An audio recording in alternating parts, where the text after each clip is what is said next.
Welcome back to Beers Up Sports Talk. Sebo in the house, Debo in the house. Let's get right into it. Debo, what are you drinking tonight? Back on that progression train. Yes. Last one, momentum. No doubt. And I'm back at Treehouse today. Very hazy. Very hazy. Let's just take a look. Great. Oh, my God. It looks very hazy. All right. Busy night tonight. Yes, sir. Celtics just won. We'll get that. We'll get to that in a minute. We'll get there. But let's start with the NFL. The Jackson Jaguars train is officially off the tracks. Whew. They are a bad team, and I, for one, am really happy because Doug Marrone coaches that team, and that guy's an asshole. But let's start with the fact that as of today, 4 p.m., he's a free agent. Who's that? Leonard Fournette. Whew. Like, this number 4 pick overall just a handful of years ago. 3 years ago, yeah. Guy was the greatest thing ever witnessed at LSU. Pretty good running back in the NFL. Got his flaws, but just had his best yards from scrimmage last year. Yeah. He's released. He's a free agent. Guy's available right now. Go get him. Go get him. When he's healthy, he's really good. Last year, 1,152 yards, 76 receptions. He only had 3 total touchdowns. That's a little – but, I mean – But the Jags were bad, right? Like, they were a bad team last year. When they went to AFC Championship, were they not on his back? They were on his back because Blake Bortles was not – I mean, actually, let's be honest. That was the year where Hearns and Allen Robinson had really big years. So Bortles had some throws. It was actually the second year that they tried to use him a ton, and then he only played 8 games. So – I mean, he's definitely an injury waiting to happen, but man, when he's healthy, he's good. He hasn't been great. He's not the dynamic player we thought he would be when he came out of LSU, but I mean, someone's got to take a chance on him, right? I mean, yeah. Here's what I'll say. 6 months or so ago when we started this podcast, I think you asked me if I would trade for Leonard Fournette because there was rumors right before the draft as to whether or not they were going to trade him. And I was like, duh. Yeah, I'll take him. Yes. Put him with Singletary. Now they've got Zach Moss. They've got 2 young guys that they're going to go with. But, like, this is a guy who's going to sign with a team, and they're basically going to get a guy, if healthy, is a full-time workhorse. I mean, he's, not Derrick Henry, but he's built like Derrick Henry. This guy can go. Yeah, I think so. I mean, it kind of just happened. Do you have any thoughts on where a good match would be? I just assume he's going to sign with the Patriots for, like, $5. Yeah, I mean, I think that's probably the play, but I mean, the Washington football team lost Geis, so they're hurting for running back. But I don't know if you saw their. Oh no, I'm sorry. Yeah, you're right. I'm sorry, you're right. I'm off on something else. But yeah, you're absolutely right. That could absolutely be a landing spot for them. I mean, but other than that, I mean, I've heard the Jets, but like they're already dealing with one trouble spot with Le'Veon Bell. Do they really want to bring in? Because that's why Fournette's released is because he just wasn't getting along with management. Do you need another headache? And I get that, but like I also know that, let's be clear, management in Jacksonville is awful. Doug Marrone is dead man walking. He's not making it past this year.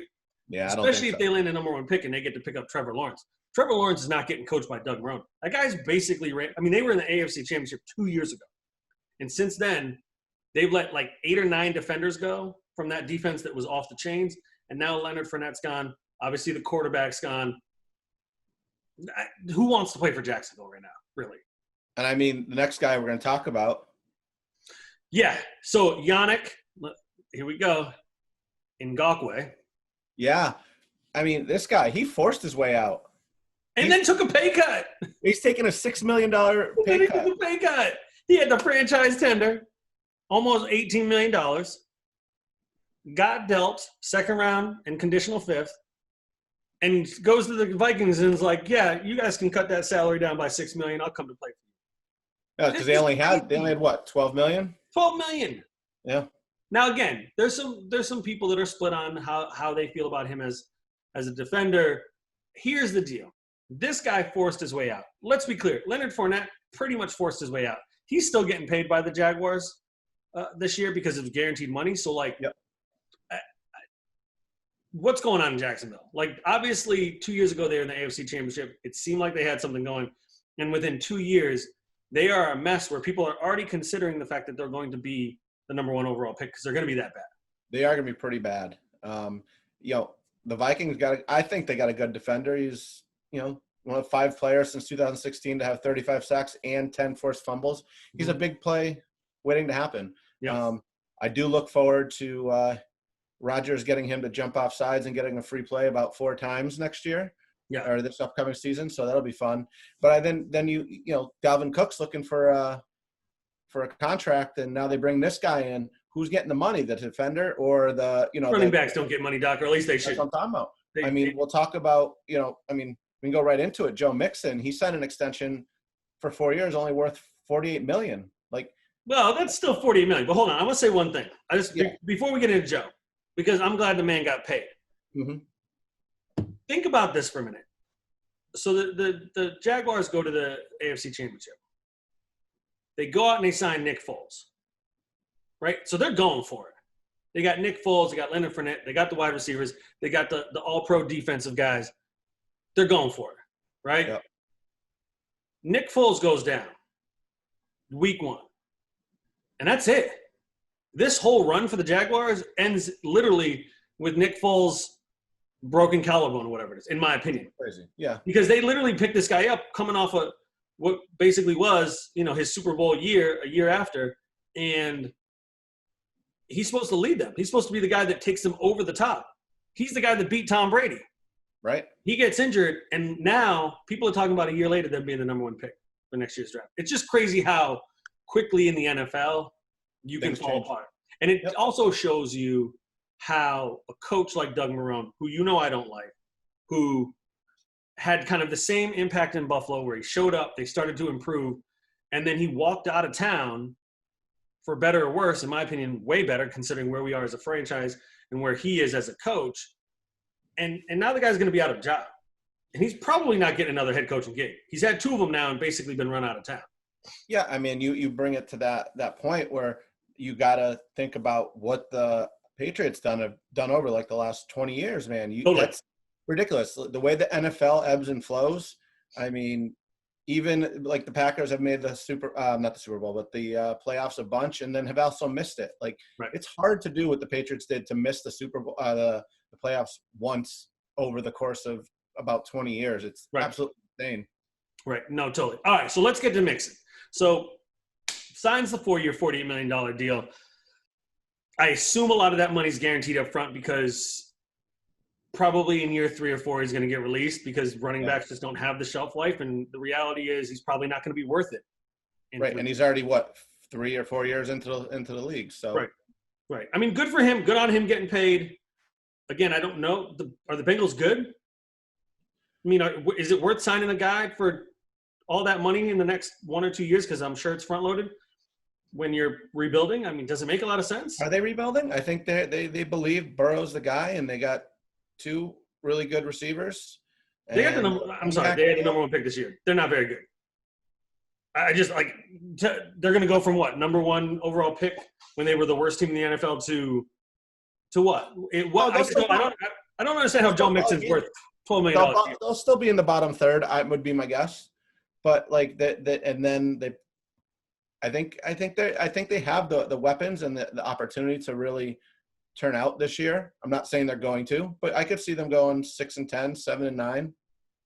Listen, they just paid $12 million for that a year for Mixon, and Ngakoue is getting $12 million. So, I'd probably Ngakoue if I'm rebuilding than give Joe Mixon $12 million. Oh, that's fair enough. That's just and again, I believe that's got to be an extension on starting next year, right? Mm-hmm. So you're paying him what? A whole bunch of money for years that you might not be that good. I don't know. Again, shout out to the running backs that get paid because running backs don't get paid in this league as much anymore. Not anymore. And there's a lot of people out there that don't think they should get paid. So good on Joe Mixon, but damn, I just don't know. I don't know that they're going to be that good. We'll find out in 12 days, right? Right. That's crazy. All right. Our Boston Celtics took down the Raptors tonight. Now we're up 2-0. 2-0. Initial thoughts on the first 2 games of this series? 2-0 going back to Boston. Oh wait, no, they're not. They did not steal home court. I mean, they did, but not really. Right. Man, they shoot a lot of threes. That's the one thing. Like I knew, it's a 3-point league, but at the same time, I didn't realize how many they took. Never mind made. Jaylen Brown, unbelievable. Jason Tatum, unbelievable. They look really good. I mean, Williams didn't play the whole first round, and now he's out here looking like, I mean, he looks great. He looks great. Yeah. And this is a guy in his second year who's like a freak of an athlete, hasn't played a lot because he was injured most of the year. Yep. And now he's out there getting big minutes. To your point about shooting threes, Toronto's a team that you got to shoot a lot of threes because they got guys down low, right? Yeah. They got Gasol. They got Siakam. They got the big guy. What's my man? Come on. Oh, Serge Ibaka. Right, so they got bodies down low. And so what I watched tonight was a Boston team that was trying to get to the rack. It's just tough, right? Because they play really good defense. They collapse on the offensive guy when they get in the lane. And there were a lot of open looks. And Brad Stevens is all about that open threes there. You're going to shoot it. No doubt. And I know that Boston and Toronto are the top 2 scoring defenses. So you take what you can get. And in this series, if they hit threes, then that's what they're doing. Now, I'll say I was watching a movie with the kids, but I had my phone on, but I wasn't listening to the game.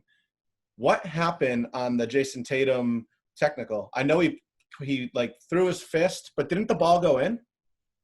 So he made a step back jumper. Yeah, I saw called that. An offensive foul. And so that's why he did the whole – he was pissed that they called offensive foul, and he did it right in front of the ref. I thought he was pumped up because he just ended Toronto's game. No, he was pissed off that he got called for the offensive foul. And Doris Burke and pretty much everyone on Twitter was like, that's been a technical the entire playoff. Yeah. Now that I know that, then I'm not as irritated. I thought, like, they took the basket away because he celebrated with a pumped fist. But I mean, I'm irritated because he's an incredible basketball player, and in a year or two he won't do that anymore. But, like, that could have hurt them. Now, thankfully, they played incredible defense down the end and made plays, but, like, that made it tight. Right? That's what made it really tight. So, but again, to your point, Tatum was playing off the chains. Jaylen Brown is just – I love watching him play because that man never stops.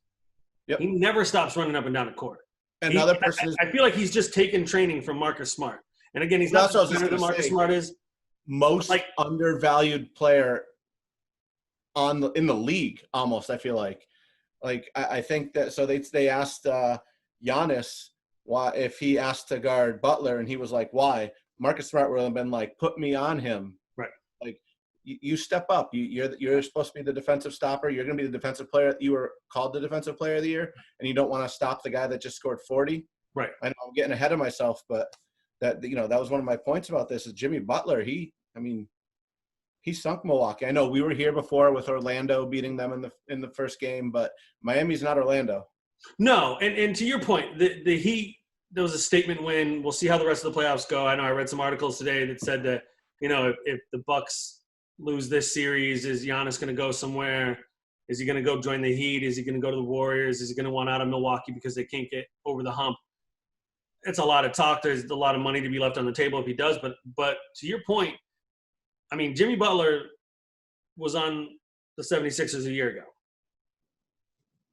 Nice little run in the playoffs. They offer him the max. He says no thanks. And he goes and joins Miami. And Miami's not a bad team.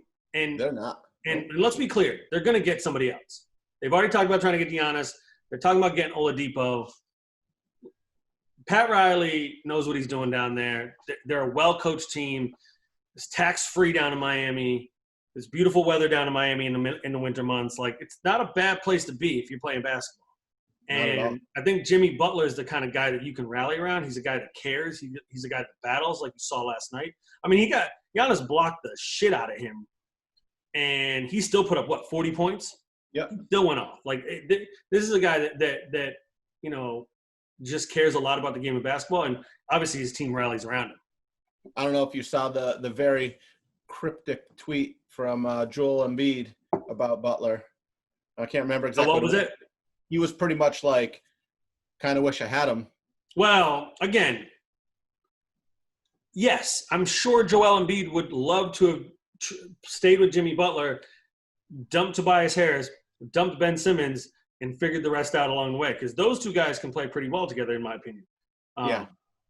But again, as we talked about, the process is over, man. That ship is sunk.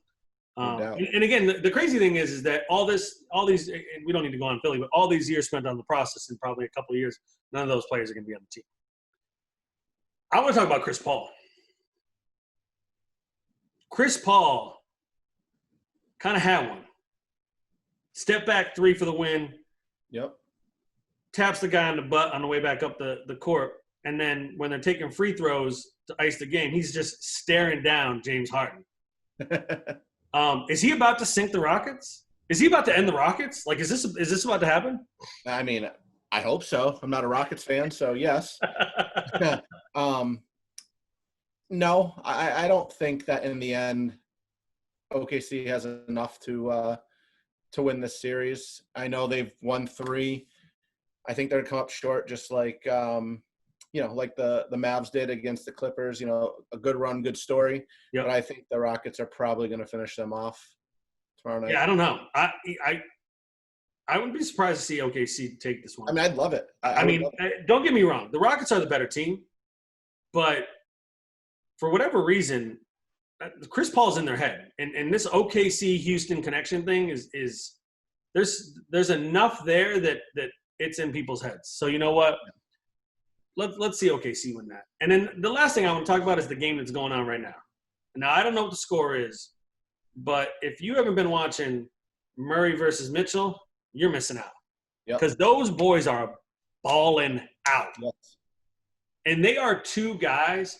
They're so different in like Donovan Mitchell's explosive and like Murray's just the smoothest guy out there. But damn, they're both good. Yeah, it's turned into one hell of a series. Was kind of hoping that would have happened with the Clippers and Mavs. I'd love to see Doncic play a little bit more, but I hope once we finish this, I'm going to watch some of this game just to see what Mitchell and Murray can do. And the reality is, like, whoever wins is probably going to lose in the next round. I mean, if we're being honest, I assume the Clippers are going to take them out. Right, both series. You're talking. Right, correct. They're correct. just and like. The reality is OKC, Houston, like, I don't really care because I don't like either team. I like watching Mitchell and Murray. Like, these two guys show up, and they're like, give me the ball. I'm going to score as many points as I can and try to beat this team on my own. And you just got to keep up. Yeah, and one of the points I had was we in our NBA preview, the second version, when we actually knew who the playoffs were, like we were like, both LAs are going to struggle because they're going to have some hard-fought series, and now they're both just chilling, relaxing. Mm-hmm. They're waiting for their opponent. And let's be clear, the Dallas series went a little bit longer than it was probably expected to, and with Porzingis going out, like obviously that hurt their chances. But yeah, you're right. You're absolutely right. Those series ended pretty quickly, and they're resting up because and these two teams are going to be wiped. Yep. And maybe not because they did have they're probably mentally wiped because of the 2 or 3 day postponement, the boycotts or protests. Yep. So I think they got their rest, which is good. But yeah, just the LAs are just, hey, come on. Right. We'll see what happens, what that's going to mean when they get back to playing. Real quick, and I just want to say real quick, just another shout out to the NBA. 0 positive tests while in the bubble. Now the families are in the bubble. I just think that's really cool. That is fantastic. A little bit moment of silence. It wasn't that long ago. It was last podcast we were talking about this. Bruins were 1-0 on Tampa Bay. We were talking about the electric finish to the first round matchup. They win game 1. We feel really good. We don't do a podcast for a week. And the series is over, Doc.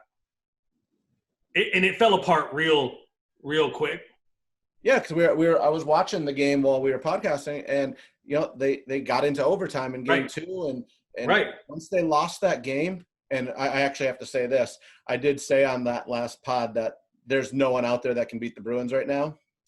I'm eating crow because that was wrong. There was only one team, and they were Tampa Bay, and they just happened to play. Listen. And when starting game 3, they just looked slow. They didn't look as interested. I think once they lost that 7-1 game, Yeah. I was, I don't want to say I felt like it was over, but because they fought. They went double overtime last night, and I thought they were going to do it, man. I thought and it was going to be that spark, but it didn't happen. And losing Rask was a lot bigger deal than I thought it was going to be. Yeah. No, and I think, you could probably go back in the old podcast and hear me say something about the fact that Halak was going to be able to hold it down, and then maybe he was up for the challenge. The reality is, right there, you see the difference between an all-time championship goalie and a guy who's supposed to fill in when that championship goalie is tired or hurt or not feeling good. Like, Tuukka Rask plays better than Halak 9 out of 10 times, and the Bruins missed him. And I don't know how much fans matter, but it would have been awfully nice for the Bruins to have some noise in the building for those 2 home games, because the first one was the 7-1 game. I mean, that would have been the first game at home. And again, not that that's going to make a difference, but like, it's probably really hard to get motivated to come back when you're down 6-1 and there's nobody in the stands and nobody's saying anything, and it's freaking crickets, right? Right. This is a good team, but they're getting older. Well, and I think that's going to get blown up. Krug needs a new contract. Chara needs a new contract, and he's older. I'm worried that they're gonna blow somebody. I think they go a little bit long. Here's the thing.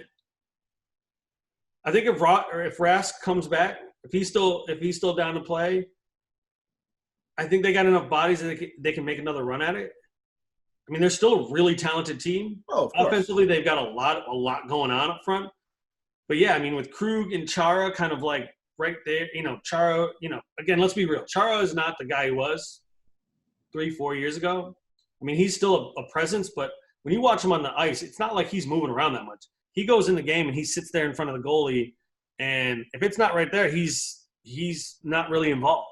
Yeah, he's not even he's not on any of the penalty kills anymore because he's not fast enough to recover. So we'll see what happens. And I'll say this: like basketball, it's going to start. It's not that far away. Who knows when they're going to start? But it's gonna be interesting. And all I was going to say is, I hope they can bring back Krug. Obviously, he's been a great player for a bunch of years. But maybe it's time that to kind of mix up the defense. Maybe it's time to again. This is a team that has kind of relied on those 2 guys as their maybe not top 2, but top 2 or 3 defensemen for the last 4 or 5 years, right? Yeah. And Krug is good, but he's not as good as he once was. And we know that Chara isn't the player he was many years ago. And sometimes you need to just kind of switch it up, get some new players there that are hungry, that are motivated, that can do a little more than those players could do in the past. Because offensively, they've still got all the weapons. Yep. They still have a lot. They've got Krejcik. They've got Bergeron. They've got Marchand. They've got Pasta. Like, they've got DeBrusque. Like, they've got guys that can score. You can't blow it up now. Maybe in 2 or 3 years, but, like, I think you go out, you try to find some defensemen, and you say, listen, we got about 2 or 3 years to try and go after a cup, and if it doesn't work, then we blow it up. Because Rask is going to be done by then. Bergeron's going to be pretty much done. Krejcik's pretty much going to be done. Yeah. And then you can, Marchand's going to be probably on his way out at that point. You can make some moves then. Yeah, that team's gonna when they're done, it's gonna be bad. Well, that's the thing, right? I mean, I guess you could, to your point, you could maybe blow it up now and get something for some of those players. But I think if you said to those players, listen, we got about 2 or 3 good years left. Everybody, are you all in? I'm sure they're going to be all in and trying to win a cup. Because again, that's the whole point. Absolutely. RIP the Bruins, man. I was really excited about them, but let's be clear. Right back from the beginning, like, they got off to a real slow start in the bubble, and maybe we were a little excited by that first round matchup, but shit, it ended quick and it ended hard. Yeah, and I don't want to. I hate to say it because we all wish this just for life in general. Things probably are a little bit different if COVID doesn't happen. They had an 8-point lead. They were rolling. They were rolling. They looked good, and who knows? Right. But everyone started at the same in the same spot when they got to the bubble, and that's where we are. Yep. No, totally. All right. We're halfway through the Major League Baseball season. Well, a little bit past halfway. Some teams aren't even halfway. Some are halfway, some are way over. Some are here, some are there, some are everywhere. Tonight we want to take a step back and look at our over-unders. Yep. And notice just how well we did, or not so much. Yeah, so you'll see on the screen our who picked over for each team. Now we're not going to do each team because I'm sure you don't want to hear us go through the same thing all over again. So we're each going to do three teams plus our own team. So I'll do the Braves, Sibo will do the Red Sox, and we'll see what happens. All right, so let's hear the first team that you're going to pick that if you could, you would do over. All right, I got to go with the Baltimore Orioles. I sat on here. I was like, hey, Baltimore people, you can at me for this. There is no way they're going to get over 12 wins. Guess what? Woo! Through 34 games, they got 15 wins already. But I think we're going to see a little bit of that old the O's team we expected because they made some trade deadline deals that got rid of some of their pitchers. I know the Braves got Malone. But I will say I was spot on with Hanser Alberto. He's batting .321. Oh, good. Yeah. But the problem is he's only got 14 RBIs. He's got 2 homers. It's because the Orioles aren't that good. 31 of his 45 hits are singles. Yeah. Might need to try and find that power. Listen, I mean, the O's overachieved, let's be honest. But I think they realize that they're not going to make the playoffs. So I think they're like, let's start getting rid of some of these average assets. 1 year guys, 2 year guys that don't cost a lot of money that you can get back a couple of prospects. Absolutely. It's a smart move. It was absolutely a smart move. And, you're going to start seeing some younger players probably start playing, and maybe they only win another 5 more games the rest of the season. So I'm doubling down, and they're not good. I'm with you on that. I'm going to stay in the Beltway, and I'm going to go with the Nats. Now, the over-under was 34. Now, I said the under, but this was a team that I thought could repeat. And they're 12-20, 3-7 in their last 10. Strasburg's on the shelf. I'm pretty sure I picked that guy for the Cy Young. I'm quite certain I picked that guy for the Cy Young. They're still a good team, but damn, they're not playing very well. They're not playing. Here's the thing, it doesn't make a whole lot of sense. They're just not winning ball games, and they're in that division unless they get it together quick. They're not going to make the playoffs because the Marlins are playing better than advertised. The Phillies have kind of come back around, and the Braves are playing really good ball. And so there's a real uphill battle that they have.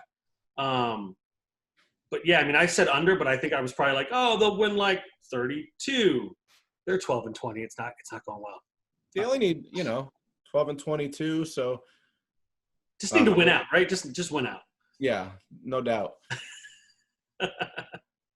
So my second team, I headed over to the NL West and the San Diego Padres, or should we call them Slam Diego Padres? Slam Diego, the fathers, man, they are off the chains. Woo, man, I went under 31 for this team.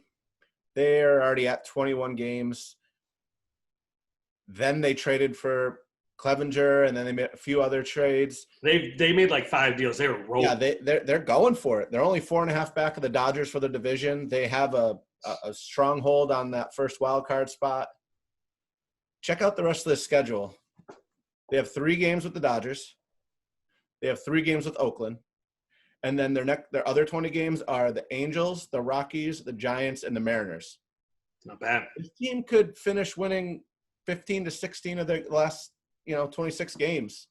And that puts them right there for the division. And so I was wrong. I went under, and if I remember correctly, I don't think I went a game or 2 under. I'm pretty sure I said they're only going to win 24, 25 games.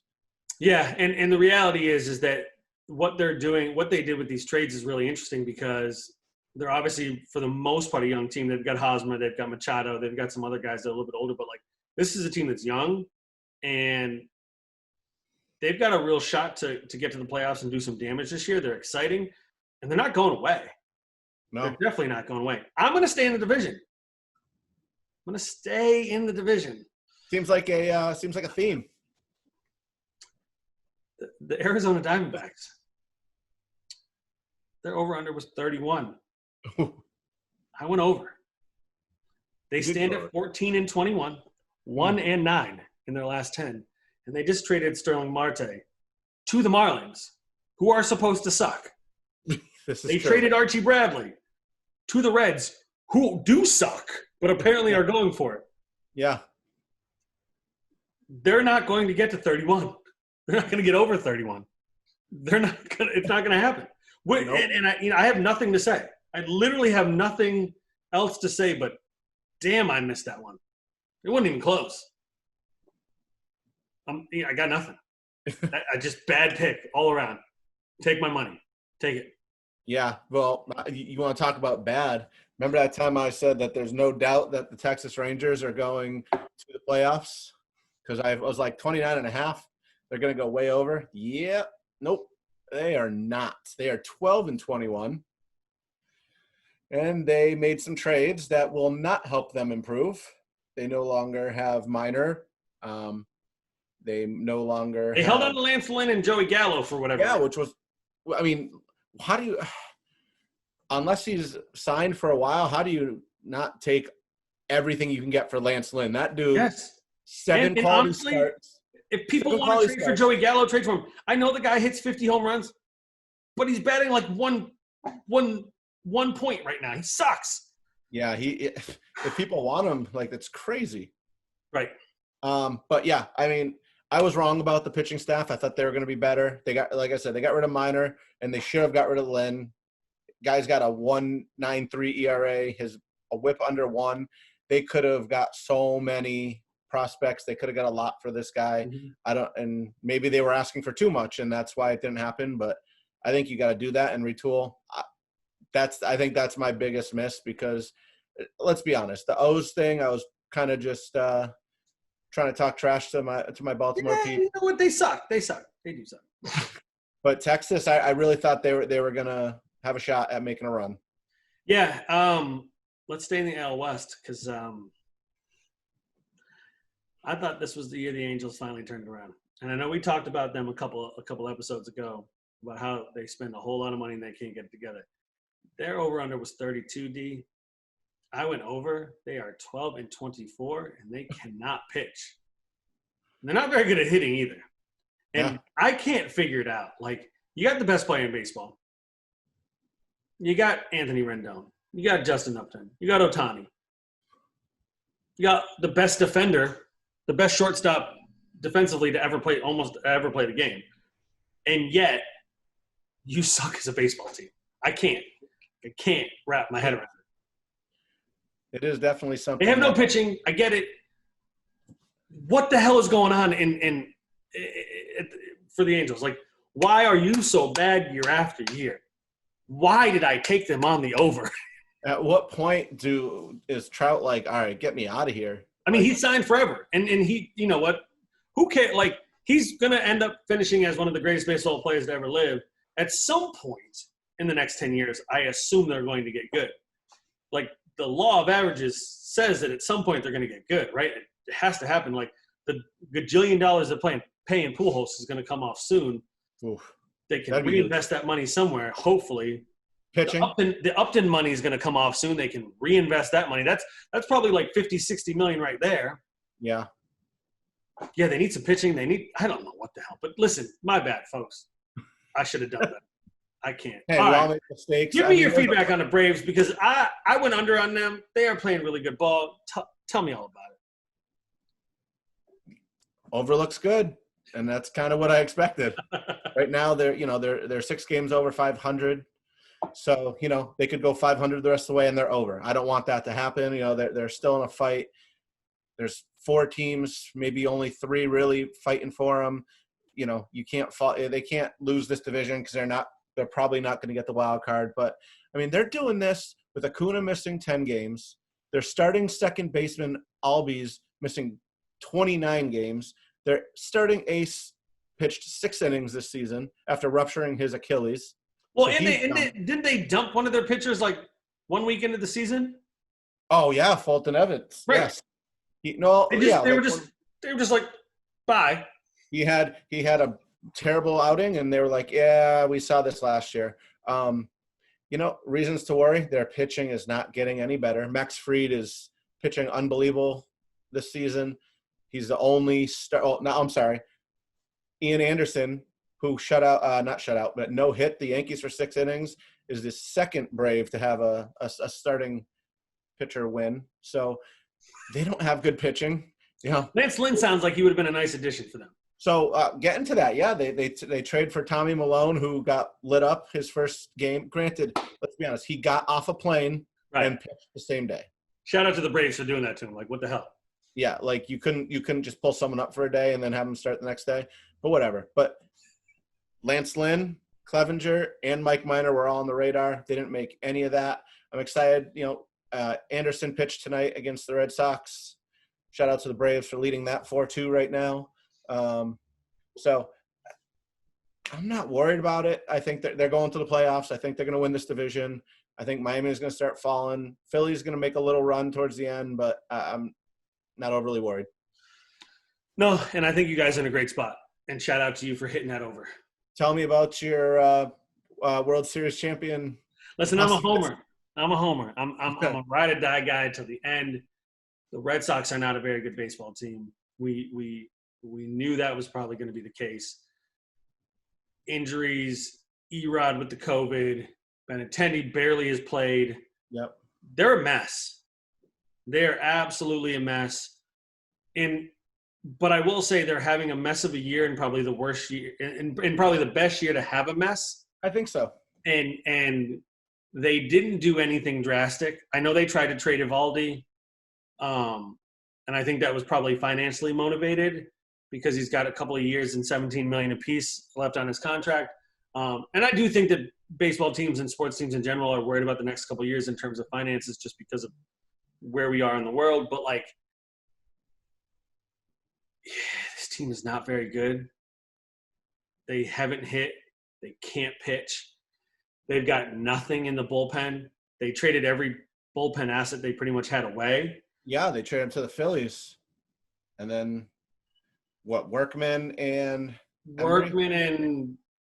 Hembry? One other guy. They traded Pilar, who they just signed again. But here's what I'll say. What they did was, in terms of baseball sense, smart. You sign Mitch Moreland to a 1-year deal with an option. He has a great start to the year. You trade him.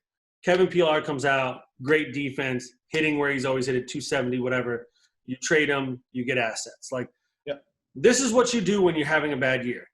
They still have Devers, Bogarts, J.D. Martinez, Benintendi. They still have Christian Vasquez. They still have Verdugo, who's playing really well. They still have some really good pieces. They still have Dustin Pedroia. That's more of a joke, but they are a team that, with the right moves, they have Chris Sale coming back next year. They have Erod. They have Evaldi. They have Martin Perez, who's pitched much better than advertised. They are not that far off from being a really competitive team. And depending on what the free agents look like in the offseason, we could be talking about a team that's right back up there toward the top of the AL East. But yeah, they stink. No, I do agree with you. I think if Erod comes back healthy and Sale comes back healthy, I mean, you're talking about a great 1-2 punch with Evaldi as a 3, and then you maybe pick up one more pitcher, and I think you're in a good spot. So, I mean, a lot of it, I know you said they're not hitting, but the pitching has not been fantastic. No, and a lot of pressure this offseason is going to be put on their head honcho Bloom to remake that bullpen, to find quality in the offensive side of the ball, right? Because to your point, they've potentially got 4 starting pitchers coming back next year. You pick up another guy, but you really need to figure out what's going on with that bullpen because it's a hot mess right now. But you need a second baseman. You need another outfielder. Jackie Bradley Jr. is not going to get re-signed. His time in Boston is done. I'm surprised they didn't trade him and just get whatever they could get. Whatever they could, yeah. Because – and I've probably been saying that for 3 years. I love JBJ, but Kevin Pilar could have been playing center field this year for a third of the money, right? Yeah. So yeah, I mean, I think this turns out to be a quick rebuild, but it's kind of painful to watch. Like I turn on the TV every night, or I check my phone every night, and it's already like 4-0 in the second inning, and I'm like, well, that sucks. That was a good game. Yeah. All right. Before we move on, I want to talk about one other team, just because we both said the same thing about the Oakland Athletics. Like, how do they do it? And we both went under. You're kind of stepping on my three teams that are kind of surprising. But you already did your three. Okay. All right. So I thought I would just didn't you already do your three? Yeah. No, you're right. Okay. So it's just I think with them being under, well, we both picked them under, and they're at 22 wins, and they were at 33.5. Still a little bit of road to climb, and just how are they doing it? So you just got to give a team like that the credit, because they figure it out each and every year. But a team like you said, the Angels just can't get it together. You're spot on. You're 100%. I made a little note to say, is this the year that the A's get over the hump? Is it a shortened season that takes Billy Beane to like the promised land? And maybe this is like what needs to happen, because you're right. The A's have defied logic in baseball for 20 years, right? From the start of Moneyball, when they were Tejada, Giambi, Hudson, just Mulder, absolutely stacked, right? And then you trade all those guys off, and you just keep re-upping every year and figuring a way out. And here they are in a shortened season. And here's a team, and I kept thinking about this today. Here's a team that this would be the exact year that they should win the World Series, where there's no fans, because nobody shows up to their games. They play in the Raider Stadium, which is this massive place that they have to basically block off half of it. Yeah, I can't imagine they make a lot of money from it. Obviously, they don't, because they're never spending any money. Wouldn't this be the year that they win the World Series, when there's nobody in the stands, and it doesn't matter that nobody can show up to watch them, because nobody would show up anyway? And of course, I know people would show up if they were winning games, but like, yes, like I feel like I want the A's to do it this year, just for Billy Beane, for like the city of Oakland. They've been trying to get a new stadium. They can't. It's a cluster shit down there. Like, let's go Oakland. Like, let's win it. Let's do it. I'm here for Oakland. There you go. And I just want to also say, we can't stop the Rays, man. Like, every time I count the Rays out, they're in first place. Yeah, I mean, that's another time. I think the Rays are young and they're inexperienced. They don't have the bodies. This pitching 2 innings thing isn't going to work. Blah blah blah blah blah blah blah. They're in first place in the AL East. They're kind of like Oakland, not as to the extreme, but like they just keep doing it, and you don't know how. I can't figure it out. All right, let's move to last call, and I want to take this opportunity to shout out Progression Brewery. Obviously, we've drank a lot of their beer over the course of the time we've been doing this podcast, and they were gracious enough to reach out to us and say that they appreciate the work that we've been doing. They're a local brewery. We try to respect the local breweries a lot. They dropped off some beer to us last weekend. And so this last call, we're just going to do it, D. Sponsored by Progression Brewery. I like it. We'll go last call. D, what's your last call, man? Tell me what you got going on. All right. Well, so much going on in the world. And I'm going to bring up Chadwick Boseman. I want to say, rest in peace. This guy, colon cancer for 4 years. And it was quiet. His inner circle, man, you got to respect them. They kept it quiet, let him live his life. And, he caught some bullying online for how he was losing weight, but no one knew why it was happening. And if they did, they probably wouldn't have. This guy, he kept working through the Avengers series. Everything he did, he gave the younger black generation a superhero to look up to. He played Jackie Robinson. He played James Brown. He was the Black Panther, Thurgood Marshall. I you got to say rest in peace, because this man, he changed the lives of a lot of people. And so I'm just going to finish with, you don't know what people are going through. Be nice. Just be a good person and respect them. And, the world will be a better place for it. Yeah. And if you haven't seen that clip of him talking to Denzel Washington about the impact that he had on him. Not only just the impact, but also he paid for him for a summer acting session at Howard. Like, yeah, incredible. Yep. Incredible. And I want to finish with Kenosha, Wisconsin. Last week, this week, another city just being having to deal with the unrest, protesting, but really it all originated with a young man, 17 years old, by the name of Kyle Rittenhouse, who at 17 years old illegally crossed the border with a gun, showed up at these protests, peaceful protests, whatever you want to, however you deem them to be, and killed 3 people. This is a white young man who gunned down 3 people and stood in front of the cops, told them he did it, and they pretty much acted as if nothing had happened. It paints an ugly picture that has continued this summer around racial injustice, around police brutality, around the way that we treat black people, brown people versus white people. We're in a weird place right now, and it's kind of ugly what's happening in our country, and what's happening in Kenosha is kind of a microcosm of what's happening on the grander stage. And I just want to remind people that we need to do better. White folks, we need to do better. We need to educate ourselves. We need to take the time to understand what is happening to black people in this country, not just behind closed doors, but right out in front of us. And what Kyle Rittenhouse did, not necessarily to black people, but what he was able to do and get away with in that moment, and the fact that people aren't condemning it on a grand stage is just, it's just so disappointing. And it's just a reminder that as a country, we have a lot of work to do. There's a lot of healing that needs to happen in this country. There are a lot of people that are in pain. There are a lot of people that are dealing with, some really tough things during this pandemic. 9 million people are still unemployed.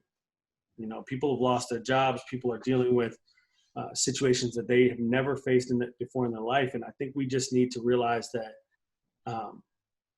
we need to kind of come together in this moment and be better human beings and look out for the greater good. So let's just try to do better, folks. I mean, I know we have a lot of fun talking about sports, drinking beers, but shit, there's a lot of people hurt in this country, and we can't forget about that.